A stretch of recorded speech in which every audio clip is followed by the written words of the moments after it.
Hi, my name is Dr. Howard Austrager, and I'm a board-certified chiropractor with over 12 years of clinical experience treating thousands of patients with a variety of different health conditions.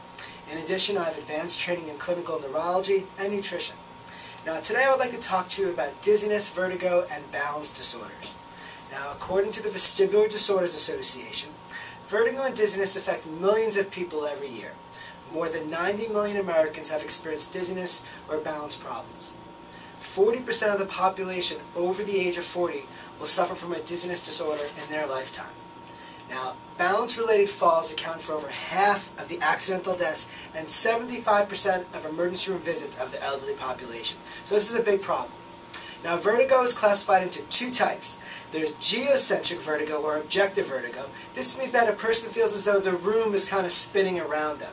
Then there's egocentric vertigo, known as subjective vertigo, means that a person feels that they're spinning themselves in the room. Now, people come into my office and they might tell me they are lightheaded. They're lightheaded. This might or might not be vertigo, but certainly indicates they have a problem that needs to be addressed.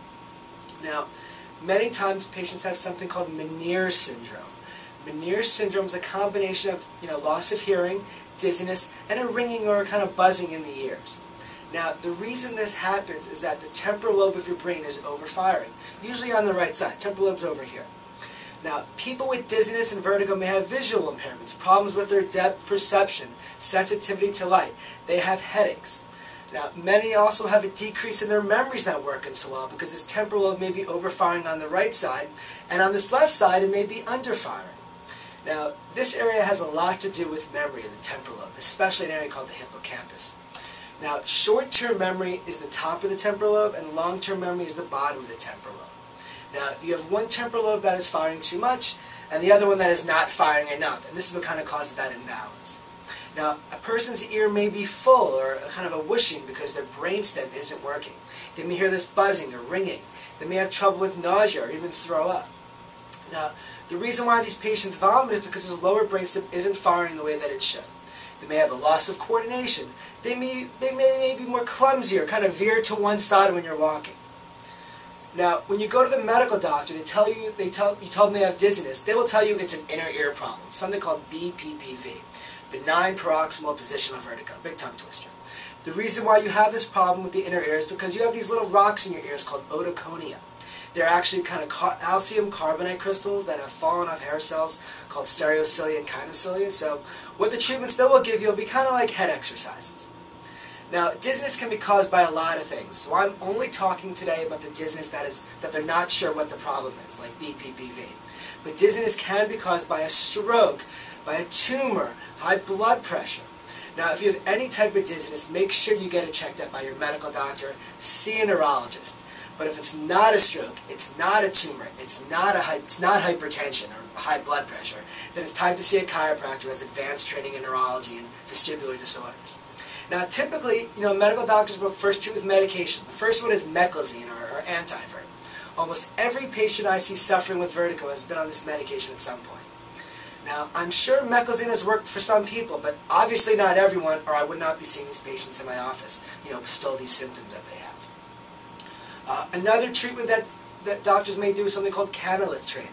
This is a series of head exercises that may have you do something called a Dix Hall pike test. And I do this here in the office as well, where they tilt your head back and turn it to one side and kind of look for a nystagmus or a bouncing of your eyes.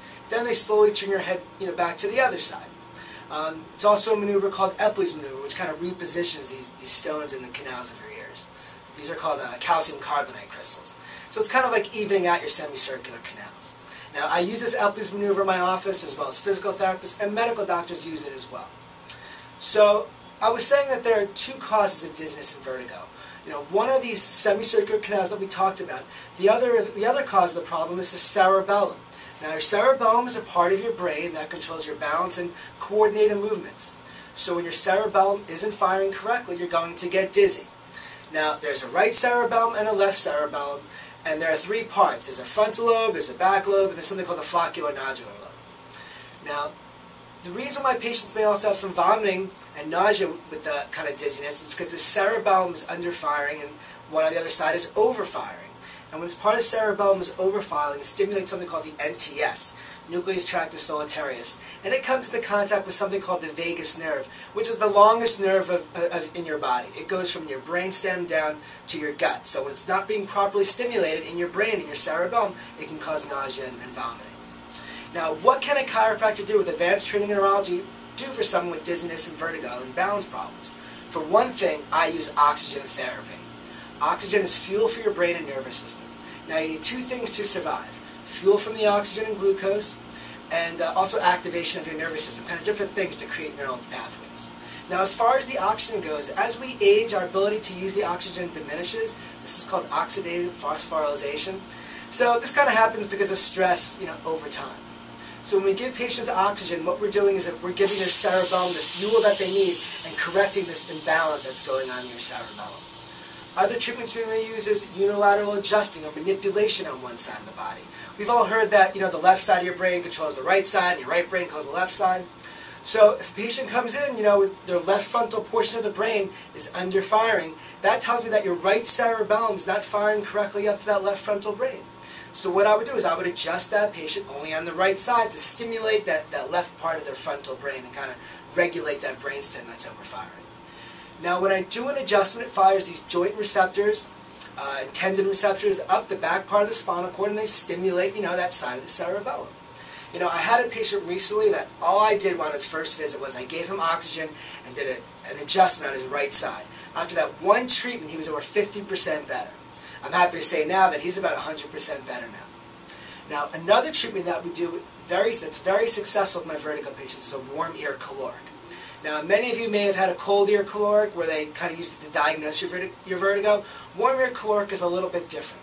What we do is we put warm water into your ear. It bounces off your eardrum, comes back into a cup.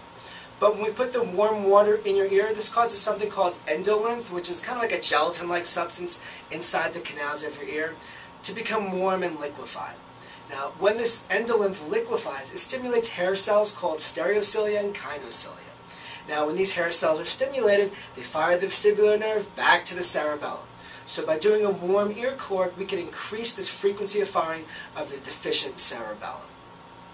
Now, another treatment that we may use in the office, which is very effective, is something very simple, like eye exercises. For instance, your right cerebellum controls the eye movements up and to the right, down and to the left, and across to the left. And the opposite is true for your left cerebellum. We may also use something called auditory stimulation, where we're going to have you listen to certain types of music, on one side of your ear. And when we do that, it stimulates the temporal lobe, on the opposite side. Now, you're going to see a lot of different things on the internet. Try this vitamin, take this herb, or that special compound that'll cure your dizziness. Now listen, I've been in practice for over 12 years, and I have not found any vitamins, herbs, amino acids that have cured the dizziness. Now, I do recommend vitamins, B-complex, and high-quality multivitamins. Not ones you get at CVS like Centrum. Those are very low quality. I recommend to my patients that if they're going to get vitamins, they get them at Whole Foods or out of my office where I carry high-quality vitamins. You should also be taking omega-3, which is very good. It's a natural anti-inflammatory. And with any neurological condition, I always recommend a B-complex. But vitamins alone are not going to cure your condition. You need the neurological treatments that I have mentioned. Now, I hope you've gotten a lot of information from this dizziness relief video. Please take a look at my website. There's also some information about the metabolic part of dizziness and vertigo. Now, most medical doctors focus on the canals and don't address the cerebellum. So we're going to take a look at it from kind of a different point of view. So if you or someone you know is suffering needlessly with a dizziness, vertigo, lightheadedness, or has a fear of falling, give them this video or send them to our website so they can watch it themselves. Thank you for watching, and if you have any questions, please call my office at 508-620-1585, or you can visit my main website at MetrowestSpineClinic.com. Thank you.